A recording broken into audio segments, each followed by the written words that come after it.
महाराष्ट्राचं मिनी काश्मीर अशी ओळख असणाऱ्या महाबळेश्वरमध्ये सध्या मुसळधार असा पाऊस पडत आहे। सध्या मी वेण्णा लेक परिसरात आहे। पाहू शकता की वेण्णा लेक हा मागील आठवड्यातच तुडुंब असा भरलेला आहे आणि सांडव्यावरून या ठिकाणी पाणी पडत आहे। सध्या याच महाबळेश्वरचं जर सौंदर्य पाहिलं तर मोठ्या प्रमाणात पर्यटक देखील या पावसाळ्यामध्ये देखील आवर्जून महाबळेश्वरला भेट देत असतात।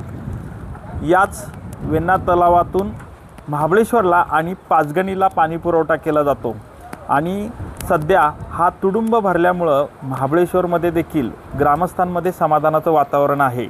याबरोबरच सांगायचं झालं तर सध्या मुसळधार पावसाची जी नोंद आहे ते मागील 24 तासात जवळपास 155 मिलीमीटर पाऊस इतका या ठिकाणी पडलेला आहे आणि या अनुषंगानं सध्या महाबळेश्वरमध्ये तुफान पावसाची बॅटिंग एकूणच पाहायला मिळत आहे। कॅमेरामन तुषार जाधवसह संतोष नलावडे, TV9 मराठी, सातारा।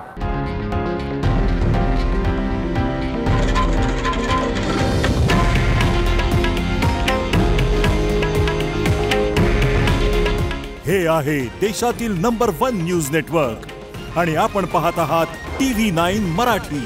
काळजी तुमची, हित महाराष्ट्राचं।